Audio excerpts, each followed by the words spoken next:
Asking for the Metal Gods Meltdown, and today I am joined by Angry Anderson here, brought to you by Import Australia or Export Australia, so to say. Anyway, this is fun. This is fun. I'm enjoying this already. So you're still producing killer songs and touring. You've got a big tour coming up in Australia. Where'd you get the energy from, and what motivates you still? I'm fucked if I know, but I remember someone some years ago. It was a singer in another Australian band, said, and they were announcing their impending retirement, right? So they were, and he said, "We're bowing out, blah blah blah, because I don't want to be 70 and still singing rock and roll. I think that's just indecent, like." And here I am at 77, and I know this person quite well, but I've said nothing because, they had to sort of renege on that, and they did come back some years later, which was only last year, to do another farewell tour, which the Tats will never do. We've called it time at the end of next year, 26, because we'll be 50 years old. Mm-hmm.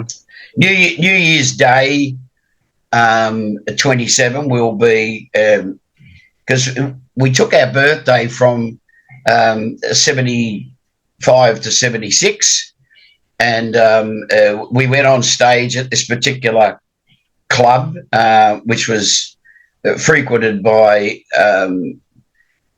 or gangsters. So it was a club for very colourful identities, if you know what I mean. Catch my drift.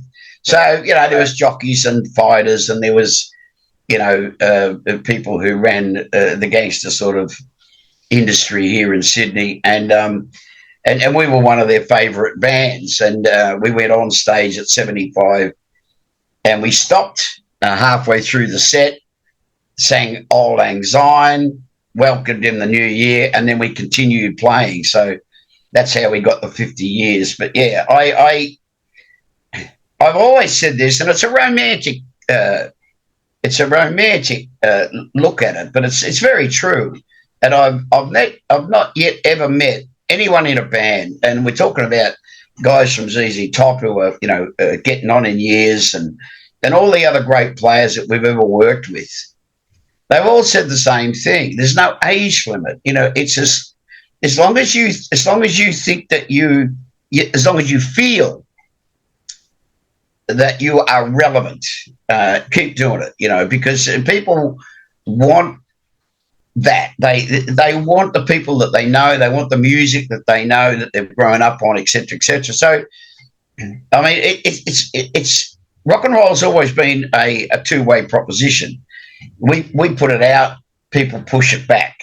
When they push it back, they re-energize us, and they keep the music alive. And that's why playing live is so important, and that's why we're still doing it to this day, and we still do it with the same passion. And I don't do the same things to myself that I used to do in the old days. I don't knock myself around as much physically. I don't strangle myself during Suicide City or any of the really over the top things that I used to do. But the passion's still there, and the delivery's still there. And we've just finished after, I think, 83 the last time we played live in America, and we've just done a couple of nights at the Whiskey a go in Los Angeles. And then we went on and did the Monsters of Rock cruise, and we've done that cruise a few times, and this may be the last time, but they're talking about getting us back again next year because it's our last year, and you get other guys in bands that have been around. We got to see some terrific bands, Michael Schenker and a few other bands that we've known for since the early 80s, when we were living in Britain and in and we based ourselves out of London in those days, and then of course in years later it was just because we got German management, it was easy to base ourselves out of Germany. But having said that, I prescribe to the romantic theory that rock and roll doesn't recognise or know how old it is. I mean, that's it's the Peter Pan sort of proposition of existence. You know what I'm saying? So if you don't feel old, you're not old. I agree totally, apart from in the mornings. But no, I interviewed Lorraine Lewis yesterday, Vixen. It's up on Blabbermouth if you want to laugh. It's quite funny. She's 66 and she's just joined OnlyFans. So yeah. Wow. Really? Fair play to her. Look it up, man. On Blabbermouth, it's up there in a minute. I'm like, it was a fun, interesting interview. It was good. Yeah, really. Yeah, 66 is still going. Fuck me. Yeah, seriously, worth looking at. It's fun. Okay, so Hard Road, that's been out a little while. As you said, you already gave only a couple of weeks. Yeah. What's the responses been like to that? And Australia's a massive country. Are you like going all around the country touring, or is it? Yeah, as much as we can. I mean, we it's a massive country in physical size, which you and I both understand. But one of the things that a lot of people, particularly in America, because they've got, one of the things that, like when I pointed out that England could physically fit inside Victoria, which is our most southernmost state, and apart from Tasmania, which is an island state, it's the second smallest state. Then England physically could fit into Victoria, and excluding Ireland, but which is sad. But never mind. But to give Americans some sort of an idea of the difference in sizes, because Australia is a massive continent, but there's very little of it that's inhabited, and it's partially the west coast, and that's our biggest state, Western Australia, and it's like 90% desert. It's not all arid, unusable, but it's largely inhabited only by small towns and some of the biggest cattle stations in the world.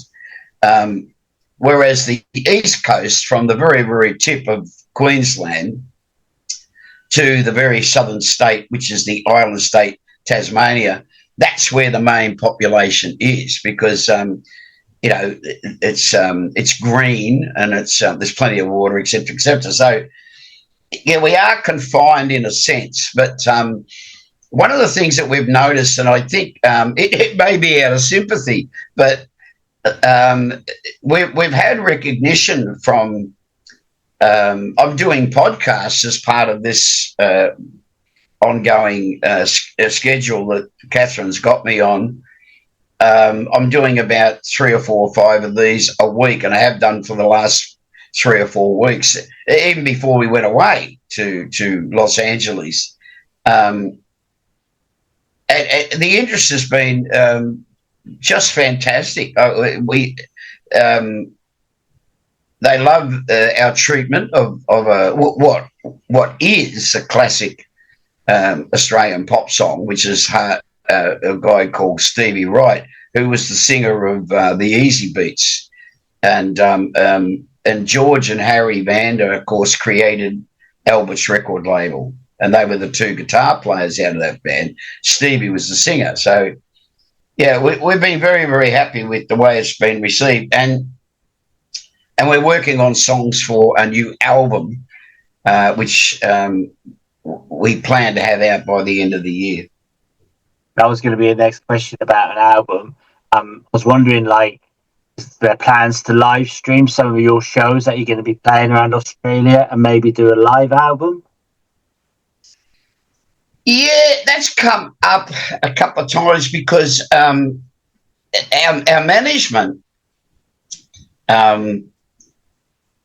is of the opinion that, and when you think about a manager, he's of the opinion He loves all our albums, the recorded albums. But when we've recorded them live under ideal circumstances, the live recordings have come out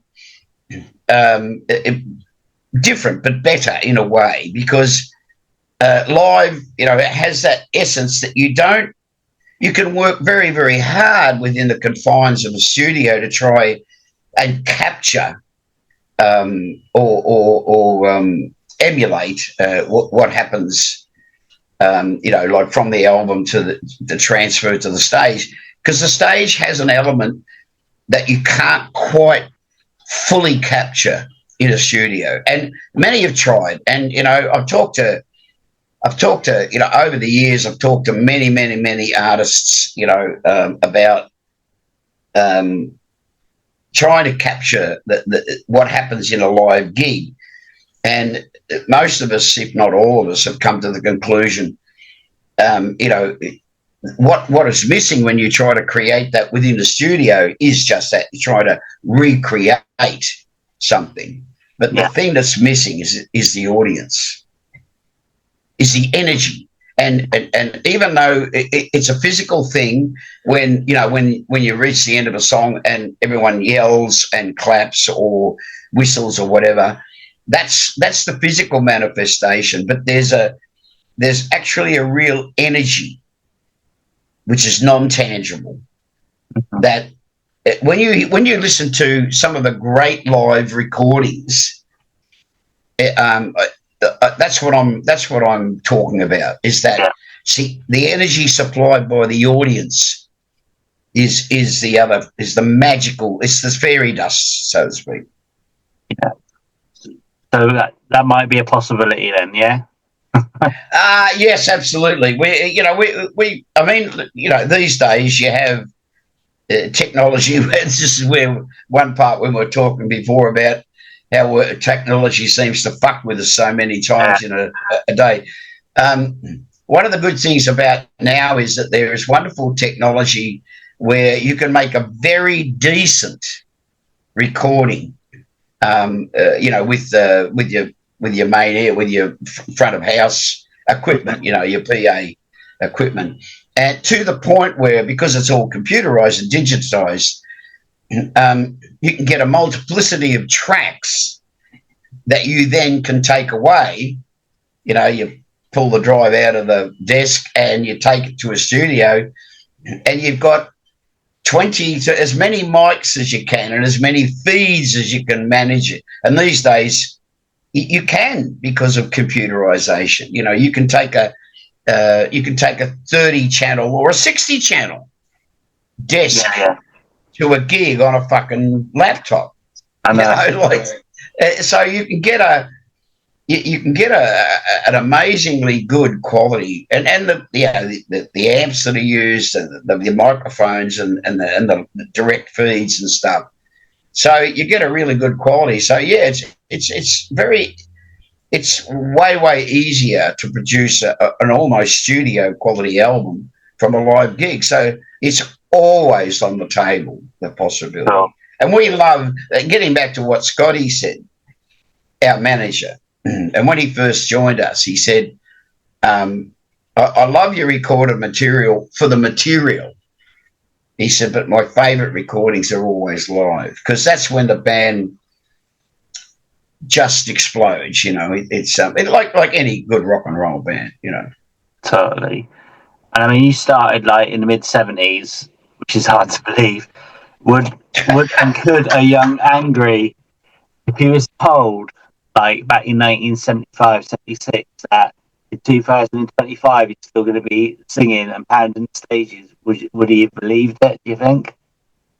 I would have thought it was highly unlikely, because of how I was then. I was a totally dysfunctional, irrational being. I was, I think classically, even romantically, even though it wasn't really premeditatedly intended, I mean, a lot of us in those days were, if we hadn't changed course, we would have ended up in an early grave or an old person's home, like in our 50s or 60s, like dribbling and, wearing nappies. But because, we like, what it was like. And, it's all the people from that era, from the 60s.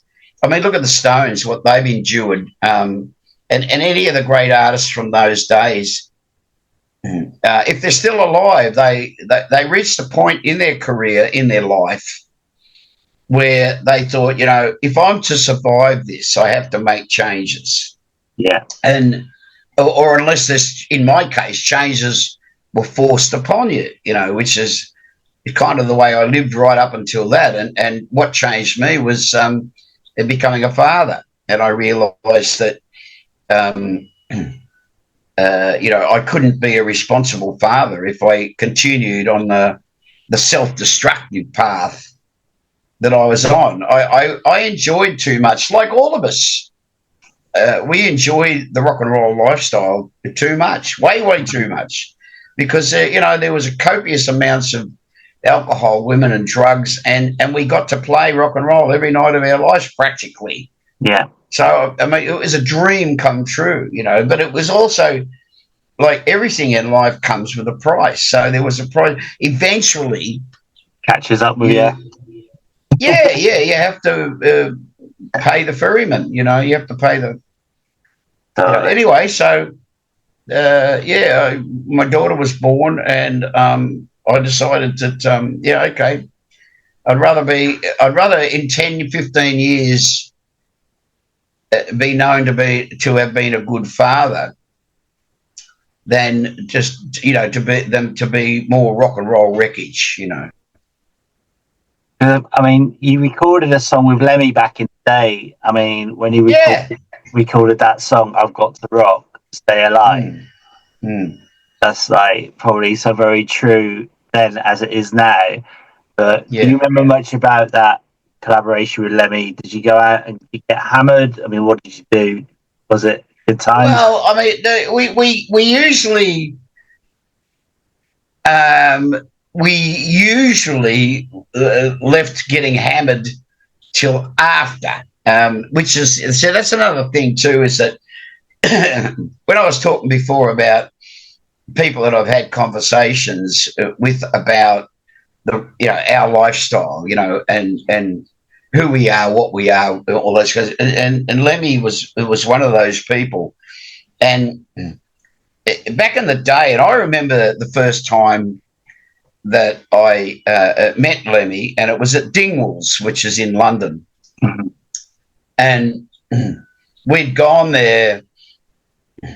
No, we'd gone to another, I think we went to the Marquee, and we watched some other band, and he was there.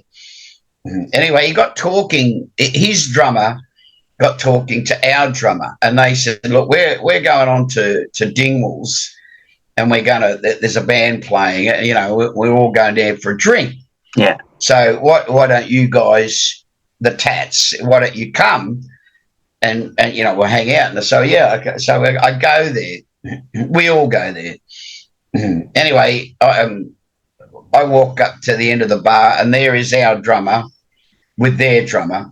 And Lemmy was standing next to him, so, and he had a leather jacket on and a denim cut off, and which most of us affected in those days. It was kind of like that quo thing. So I walked up, and he said, oh man, he said, saw your gig the other night, our gig, and he said, fucking blown away, man. He said, and he opened his denim cut off, and there was an inside pocket, and he said, with his accent, which I'm struggling to understand, he said, "You want a fuck, a toot," I think he said, and Digger, our drummer, he took a sniff, right? So, and it was a plastic bag with a straw in it, and he goes, "Careful, it's fucking deadly, this shit." I can't do the accent, but yeah. So I went, boom, had a snort, and it was fucking like rocket fuel.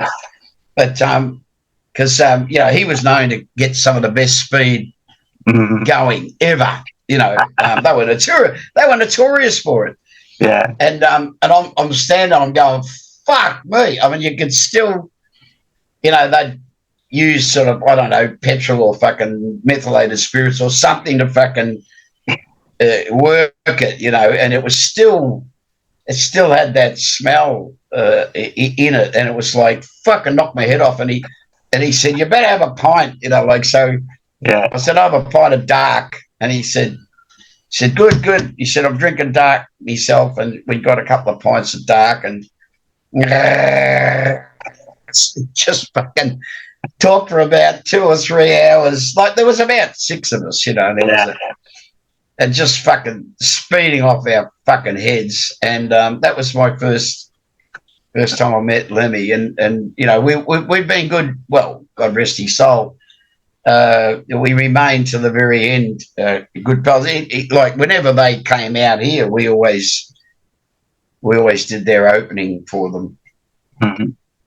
But he was one of the people that and I think people have come to realise that even that when he was alive, I think he got credit from magazines and journalists, etc., but possibly not the public at large, because they loved his outlaw imagery. They loved the fact that Lemmy was Lemmy, but he was a very, very articulate man. We had discussions about politics, about because he had an inherent, I would even say, hatred of the political system, but certainly of politicians that he saw that worked. And he was quite right, because we've all, and this is another thing that he and I had great empathy for one another with, is that we never trusted politicians to be. They might say, because they all say, they do to this day. I mean, look, they're saying, what's the phrase that's come in to be like, it's for the benefit of everyone or whatever, it's like the new catch cry. You go, yeah, fuck off. Like this, we know who it benefits, and it ain't fucking us. Yeah, exactly, mate. That's so cool to hear, because the reason I mentioned that song as well is because it was like a few years after Suddenly came out. I remember being 17 years old. We used to love neighbours here. Loved Neighbours here in the UK. We used to. I remember watching Charlene. And what was it? Scott, wasn't it? Scott. So when Scott and Charlene. Well, that's it. When that exploded,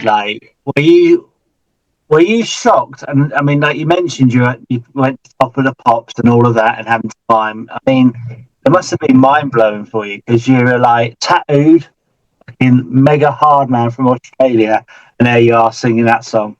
Yeah, well, the thing was, you see, and I got Kylie to thank for that, because she picked my song out of about 10 songs they offered her. And she told me, because Mushroom Music, who we were all signed to and recording for in those days, they offered her, they supplied all the music for Neighbours. And they offered her, like she said 10 songs, whatever. And she went back and she said, I want this song. And they said, well, we're having a lot of problems with this album, because the songs are nothing like Rose Tattoo, even though they released the album as Rose Tattoo to recoup their money. That's how unscrupulous, record companies can be. But having said that, when I joined Mushroom, it was after leaving Albert's. The band had broken up, so we were in one of those periods where we didn't see one another or play with one another for a couple of years, several years, whatever. And Geordie Leach, the bass player, and I we went on to go back to Albert's and try to resurrect a songwriting, etc. But anyway, long story short, that didn't work, and so yeah, I formed partnerships with some very high-profile musicians that I'd always loved and admired, and we started writing some songs. And Mushroom Records said, we'd like to sign you, but they signed me hoping that they would get Rose Tattoo. Mm-hmm. And I went to Great. I said, look, the band doesn't exist anymore. And they said, well, let's form a new band. And I said, no, doesn't work like that. I mean, the Tats are the Tats. I mean, they're still there. I said, there's the chance that we'll get back together again in a couple of years. And then there'll be Rose Tattoo. You know, Pete was still alive, Geordie still alive, Digger was still alive, Robert Riley, who was then the guitar player, and Mick was still alive too, for that matter. But I joined as a solo artist, and I started writing songs with these other musicians that were the other side of me as a songwriter, as a lyricist, and we came up with a collection of songs which were, as you know, I mean, Suddenly was one of them, and nothing like Rose Tattoo. And I mean, I wrote the song, the inspiration, going back to what I was saying before about my turning point. When I first met my daughter, she was 3 weeks old. We just broken over the Christmas and New Year 82 into 83. We just finished touring America, and we would have come back to Australia to have a break, write some songs, do another album. But we were going to go back and do an album in America, and for some reason the band broke apart. And I'll just stop you a minute. We're down to the last minute on the Zoom. So when it cuts off, right, we'll just re-log back in. Yeah. Okay. Cool. So it'll cut off, and then we'll just re-log back in. So less than a minute. So as you were saying, so it was as much of a surprise to me that it suddenly worked, but it was due to Kylie. Right. She made that song a hit because she picked it for her wedding. So with Kylie Minogue, not Charlize.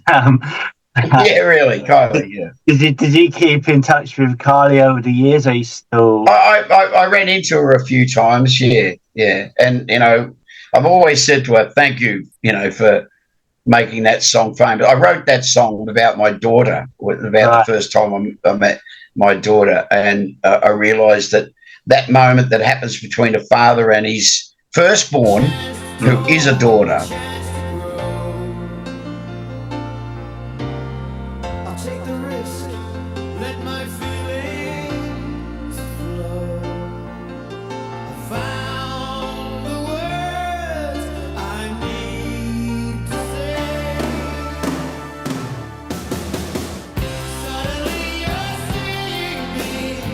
Right, yeah. So you're saying about Lemmy. Tell us again. Sorry, what you were saying. Well, about he sort of rang me up, because we were over there, and Biff sang on it as well, and there was one other singer whose name I can never remember, and I didn't know too much about this other bloke. Anyway, he said, if you can get to this studio, he said,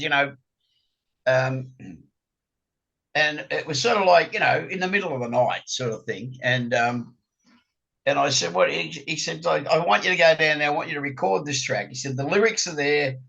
Biff's done a run. I've done a run. This other guy's, going to do it tomorrow. But, because it was a night off and he must have rang, the tour manager or what, pardon me. And so I go there in the middle of the night and just recorded the track, and then thought nothing more of it, and There was one occasion where there was he and I and Biff on the same bill somewhere. This is like 6 months later, or maybe even a year later. But he said, "Can you get to blah blah? Can you blah blah?" And he said, "We'll get up and do this song." And we were on tour as they were, but they were working together on the same bill of this particular festival, and we couldn't get there. Like we were too far away, and I couldn't get there. But that would have been like, I think, the only chance, or the only opportunity that we had to perform the song live. Yeah. But yeah, I'm so glad. I'm so glad that it happened, because I got to be on the same track, as with Lemmy and Biff. Amazing. So, did you through the years, are you still in contact with Biff Byford? Then, I mean, he's another one who's still going strong, isn't he? I mean, Absolutely, yeah, yeah, absolutely, yeah. And I love the the last time we ran into the boys was a few years ago. And no, I tell you what, the last time the last time that we actually worked on the same bill with them was, many years ago. It had to be like 4, 5, 6 years ago.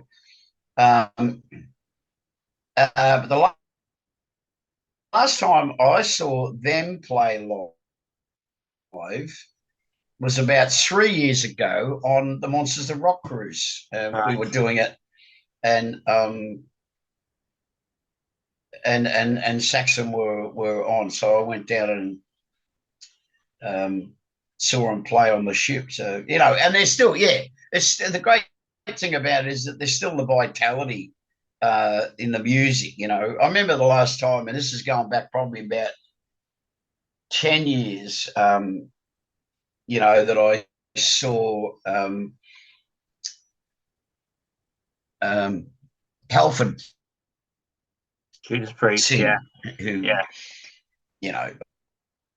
I've always loved. And I think it's pretty close to the same as the original lineup. Is that correct? I mean, it is pretty much, yeah, because the band were great. Yeah, the fucking band were great. I loved them. Because they were all, when we first moved over there in 80, 81, whatever it was.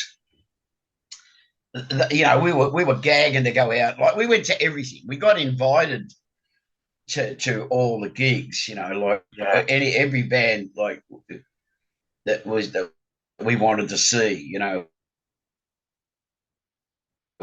tour managers just rang up and says, like, and then we'd always go back and have a drink with them after the show. I think I saw the Priest at possibly Wembley. I'm not sure, but I remember one of the greatest gigs I've ever seen there was, I saw Quo there 2 nights in a row. But yeah, it was back in those early 80s. It was great. yeah. When status quo were status quo, yeah, Yeah. Yeah, really. Ouch. I went on to, because Alan lived out. So does John. John lives in Perth, or did, and so I got to associate with them socially.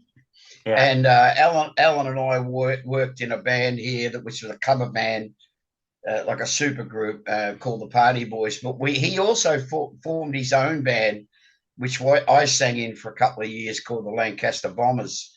yeah. I remember And them. so I sang with Alan for a couple of years. And we became very, very close over that time, and miss him dearly, because he was a beautiful man.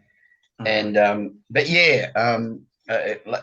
lucky enough to see the 4-piece Proper quo. classic Quo on many probably seen them at least 6, 7, maybe 8 times over the years. Yeah. Is that a cat I can hear? Yes. Can you hear the cat? Yeah, I've got a little black cat called Tabitha who normally makes an appearance. camera shy tonight, but that sounds like a Bengal. Is that a Bengal you've got? It's I'm just trying to find out where it is. It's obviously your hearing's great. Yeah, I can hear. It, it's neat. It's wanting to be. It's one of those. It's half rag doll Right, and half I think Persian. So right. you know Yeah. he's a fucking big. He's a big cat. The meow sounded like we used to have Bengal cats. We had two Bengals, so yeah, I could recognize the meow. Yeah, yeah. It's just incessant. Yeah, This pressure for food. I mean, yeah. I don't know where. I mean, he's a big boy, but you know, it's just you know, if I fed him all day, he'd eat all day. Yeah. Anyway, it's a miracle you can hear him. I can't see him. He's not around anywhere. He's outside. Actually, he's outside. Anyway, All right. All right. All right. And so, what advice would you give to an up and coming band in these crazy days? oh, make sure you got another job. I mean, I remember the back in the day when I first started joining bands, and I was working then. I was an apprentice fitter and turner, and I remember, you know, the boss said to me, you know, I'd come in after a weekend, and you know, we'd gone out and worked, and we, you know, we did school parties and we did Yeah. people's parties. You know, they'd have a party in the backyard, and we'd set up, you know, little amps and a drum kit, Yeah. and you know, until the cops arrived and told us to shut up, you know, um, the boss said to me, he said, always have a job, mate. Always have a job. He said, because this rock and roll is not going to last. I thought, yeah, really, righto. But yeah, I think I think it's very hard, and this is you know, you got to appreciate the fact that I'm 77, and yeah, I've seen a lot of life through my kids' eyes. Right, I've seen our kids grow from babies to, you know, in their 30s, and my daughter's 40, and um, I think it would have been the same for my mum, and that she would think that her life had changed so much by the time I was a teenager that it would have been difficult for me. She found it difficult to understand, you know, the long hair, the fucking, you know, the clothes. I was a Beatle nut, and you know, so I dressed like that and the whole thing. And she knew, and then, you know, of course, some years later, she found out I was tattooed, and you know, I shaved my head, and you know, all this kind of shit. So in the same way, I looked at our kids and I thought, well, you know, life's been hard for them because of the changes. But that's just that happens. That's always happened, you know. So you look at life today with the pressures of social media and the negativity attached to that, and you think, well, is it any harder for them, or is it just a different kind of hard? But Yeah. when it comes to music, I think the music industry has changed so much. The way that people make music, the way that people distribute music. I mean, you know, we just did a big show the other day, and there was 6 main acts on, and at one stage or another, they'd all been high-profile acts here in Australia, sold, you know, lots of records, etc., etc. And of course, those days are behind us, right? So we were all waxing lyrical about the times they are changing, Yeah. and or how they've already changed. And one of the artists said, you know, like once upon a time, we relied on our checks, you know, from recording and having radio play, because, you know, whenever they play, they still do. Yeah. Whenever they play your stuff on the radio, they've got to pay to have it. But with the new social media structure, of course, they don't do it. There's no, I mean, for a lot of years, and even to this day, there's a lot of free distribution of your music without paying for it. So, you know, sources of income dried up, etc., etc. So, I feel for young people trying to start bands or starting out as a young band, in their teens. Yeah. Like I went and saw last year.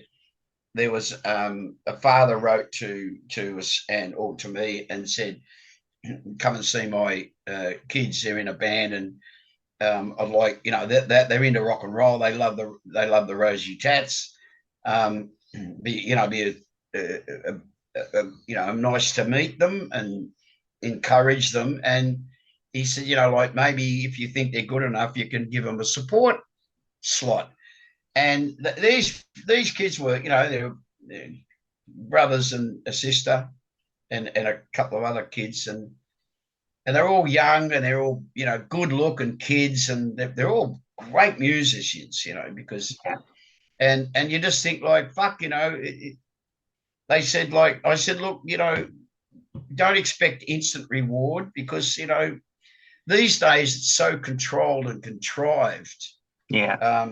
And we now know, because it's out in the open, they've openly admitted it, that, it's a contrived shop. You've got to, like, look at in America with all this ridiculous shit that's going on with Diddy and all that fucking rap scene, and how the murky, disgusting, degenerative side of that, and now it's now revealed that they only made stars out of the people that they wanted to.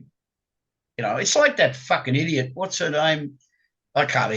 We were talking about this to someone else today, because I've done a couple of interviews last couple of hours. I've done too many today. We were talking. Someone called. Is it Sabrina Carpenter? She's the new like fucking Lady Gaga, but all she's about sex. She's all about is just the sex and that, and she's the right fucking part basically. Yeah, and that's it's not the music it's selling, it's because of what she is. You know what I mean? It's yeah. Well, you just got to watch some of their, because it comes up on Facebook or the Google Tube or whatever. Yeah. But you see excerpts from their concerts, and you go like, the songs are nonsensical. They're fucking ridiculous lyrics. They're pandering to the stupidity or of the young people. It's like the person I was going to talk to, and her name just popped into my head. Is it Beyonce? So she just won fucking Artist of the Year. I mean, she's not even really good at what she does, and she's shit ass at. I mean, they played the song that won. Was it a Grammy or I don't know. Country? I couldn't even tell you any of her songs, mate. But I know you. So it turns out that the record company paid like $60 million to have that become. They bought her way. I don't know why. No. I suspect why. Because country music in America is a closed shop, right? Yeah. You got to, it's old school. You've got to earn your dues. You've got to pay your dues. Yeah. You got to work and prove yourself. And I think they're trying. Well, I know that, and we won't get into this politically, but the New World Order people, what they're trying to do is break down all our institutions that are cohesive, that hold us together. Yeah. And any, like the church, our government, our identity as a country, as a people. They're going to try and break all that down and destroy what has been to replace it with what their idea of the New World Order. So I think that simplistically, I said this to some people the other day, musicians, and they went, "Really, you think that?" I went, "Yeah." I said, because in America, country music, it's like country music. It's fucking pickup trucks. It's guns, and you know what I mean. It's like that. There's millions of those people. Exactly. And I think they're trying to destroy that, because why other reason would you spend that kind of much money? Like millions, millions and millions and millions of bucks, 60 millions or whatever it was supposed to be, to have this wannabe, win Country Artist of the Year. I mean, she's shit ass. It's a joke, isn't Anyway, it? It's a joke. it's a Yeah, fuck. I know. I It's a know. I know. fucking joke. It is. I know, man. Yeah. I know. Anyway.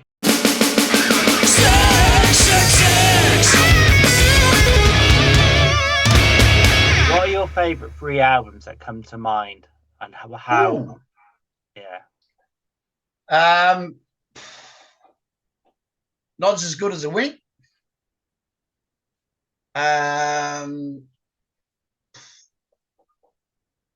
Exile on Main Street. Right. And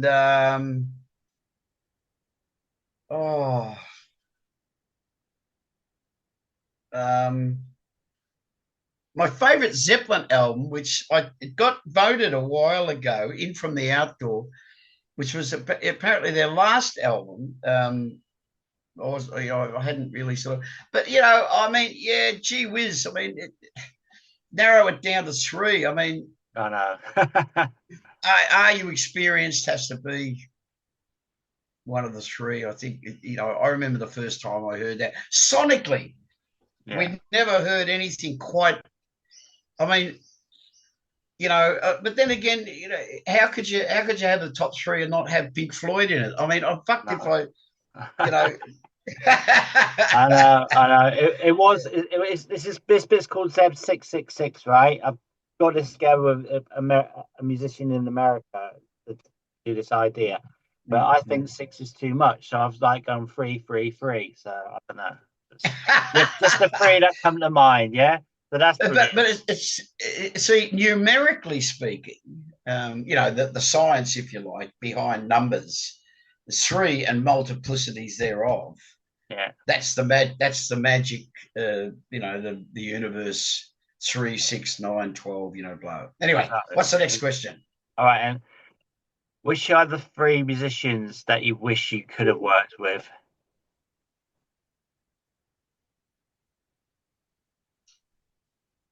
I would have loved to have seen Hendrix play, but I don't think I would have liked to work, because he's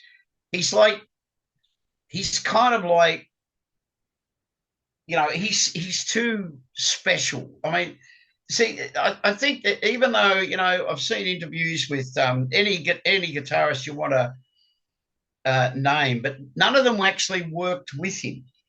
Right. And I think that was out of reverence, and I think the fact that they sort of thought, well, maybe that's best left alone, so to speak. But when I say, so you like with guitar players, I mean, I wish I would have loved to have worked with Leslie West. Yeah. So you mean to produce music? Yeah, to produce and just work with. Produce music. Yeah, Richie Blackmore. Well, we actually toured with Rainbow. All right. But I would have loved to have written songs with Richie Blackmore. I think. I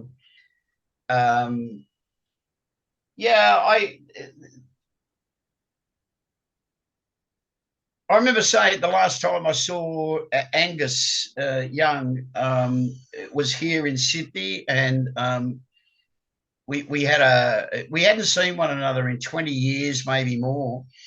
And anyway, one of the crew said, "Come back, he wants to say hello."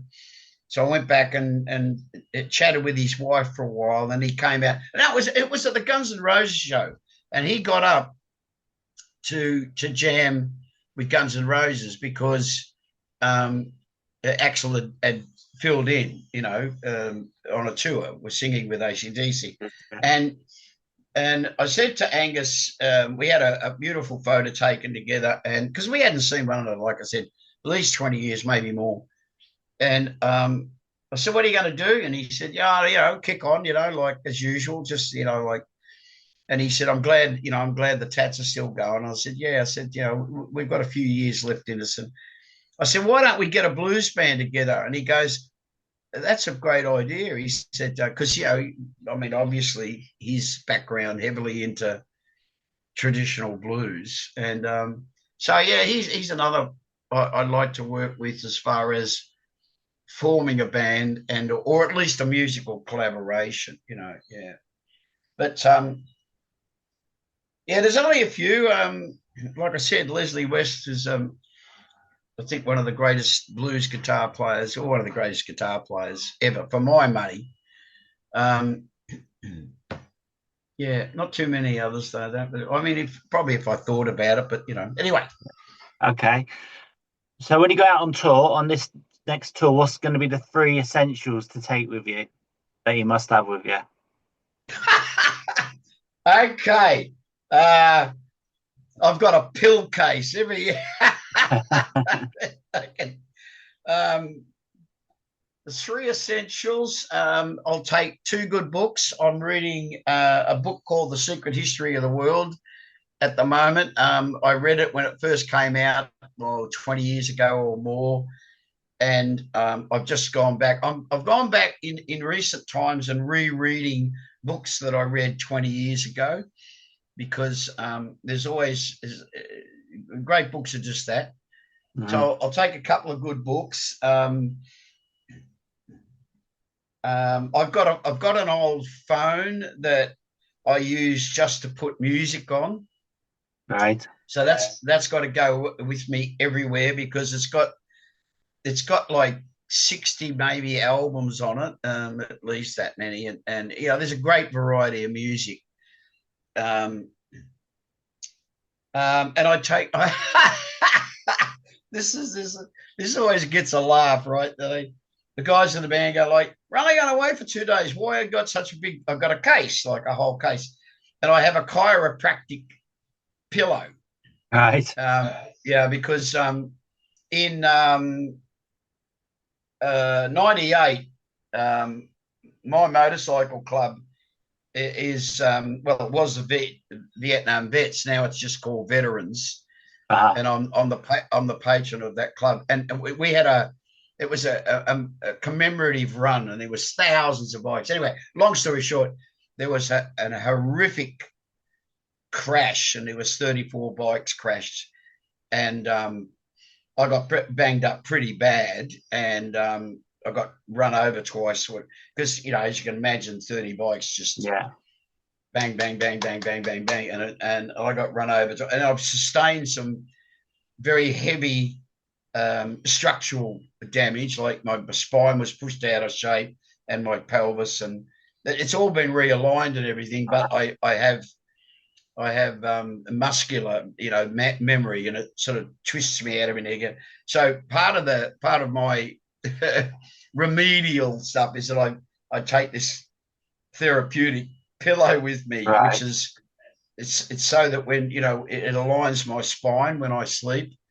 I know that sounds such a fucking like such a pedestrian thing, but I always take the iPad so I can watch old movies. I take books, and like, God bless my mother. She only passed last year, but typical mum. Like, you got to take a clean pair of undies and a clean pair of socks for every day. Absolutely. And I said, Mum, I can wear the same undies 2 or 3 days in a row. She said, what if you have an accident? This is it, man. This is it. Yes. So yeah, I mean, there are some essentials, All right. Okay, so now we will do the 6 questions, right? So which musician would you have in your car for a 24-hour road trip? Woo! And it could be anybody, obviously. Anybody, yeah.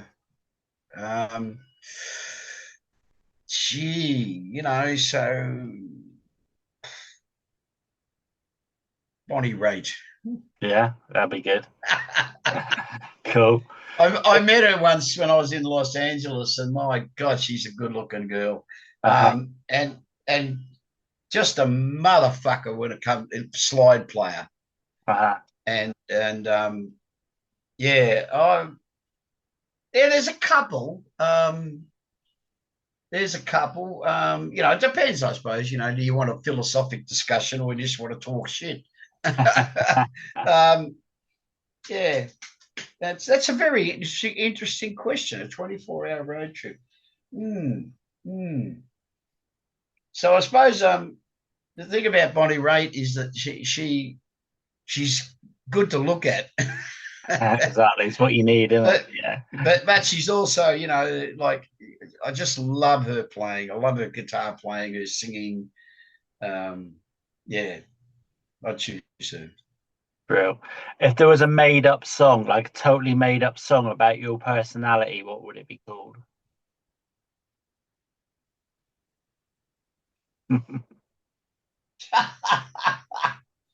um, Defiance.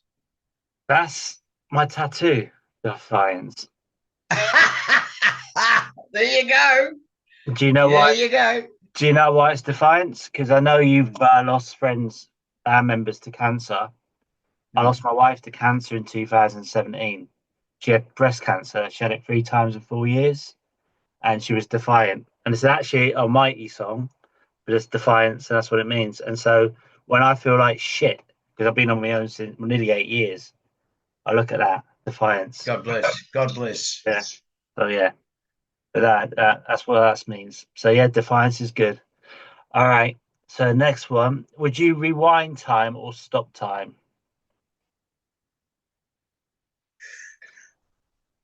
Depends on what the purpose would be. I've thought about this. I've talked about this on many an occasion, and there's been movies made about it, about going back and changing time or whatever. Of course, it's all hypothetical, obviously, as we realise. But um, when I was in therapy, and when I came out of therapy and got involved with writing a book about myself at the time, um, would you change? Often the question is asked, and I talked about this in therapy, trying to resolve or come to terms with my past in relation to my present. Why am I such a dysfunctional person? Why am I an addictive personality? Whatever. So that's why you go into therapy. But the thing about it is that, and I say this particularly to young people when I do public speaking, to change anything in your past is to change the present. Mhm. So the question you need to ask yourself is like, am I happy with who I am? Yes, I am. Am I happy about where I am? Yes, I am.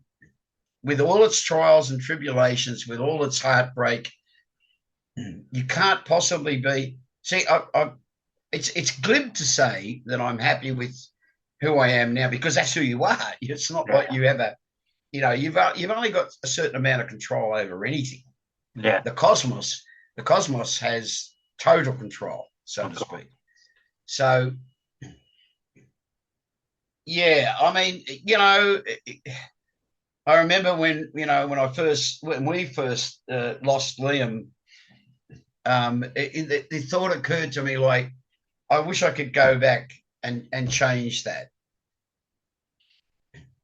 But then, what else would that change? And I suppose that's the one thing. And I don't even relate this to the other guys in the band. I'm at peace with having lost them and my mother and my brother and other people. But the one loss I can't reconcile is the loss of Liam. And if I could, I'd go back and change that. Yeah, mate. All right. As I suspect maybe you might, if, in regards to your Definitely. Yeah, it was fucking dearly beloved. Yeah. awful. We were together 25 years, and I came out from night shift and found a body. It was Oh no, yeah, please. yeah, fucked up, fucked up. So it's taken me 8 years to nearly 8 years, 8 years in July to pull my life round. I mean, I've met an amazing lass, but she's Ukrainian, so she's a refugee. But I've been with her a year now. But yeah, just typical me. I meet someone that's fucking probably gonna end up going back to Ukraine or whatever. But yeah, it was awful. But all that's kept me going through the years is the music, doing the interviews. Yeah. Because I promised her, because like I started the website in 2010 just as a hobby, and it is a hobby. I don't make any money from this. It's a passion. And talking to people like yourself, talking to people in my idols and that, it just means a lot to me, So it's my therapy, if that makes sense. Yes, absolutely. Absolutely. Yeah. So it keeps me busy, keeps my mind occupied. I edit the interview down, I sort it out, I put my own money into it, whatever. It's just what I do. It's been my passion. Well, since 1982 was when I first got into metal. Well, actually, my first album was Motorhead, Iron Fist. That was my first album. So yeah, it's the same for both of us. That it's helped us deal with life itself, because life's people say, oh, life's cruel. Life isn't cruel. It's not like it's even indifferent. It just is. And you can't live a life without loss, and you can't live a life without sustaining and having to deal with pain of all descriptions. And and it's music. I remember, like as a kid, I was abused by a pedophile. But having said that, I'd been introduced to music in my earliest years, and it's always, looking back on it now, it's always been refuge. It's always been strength. It's always been wisdom. It's always been a place to go to lick your wounds and to inspire you to better things, So, because we share that, we understand what we're talking about. Totally, mate. Right, we're down to 2 minutes again. Yeah, there you go. again, man. Right, I'm going to cut it a little bit short. Do you prefer festivals or small intimate gigs? But both have something that the other doesn't have, obviously, because of the physicality. I mean, there's something that's really special about walking out onto a stage at any one of the festivals, Wacken, obviously, and there's 30,000 people in front of you singing the words to your songs, and it's such a joyous occasion. But there's an intimacy and an intensity which you can only get playing in the clubs. Brothers and sisters, Angry Anderson, listening to Seb 666 if you want to rock your world. 666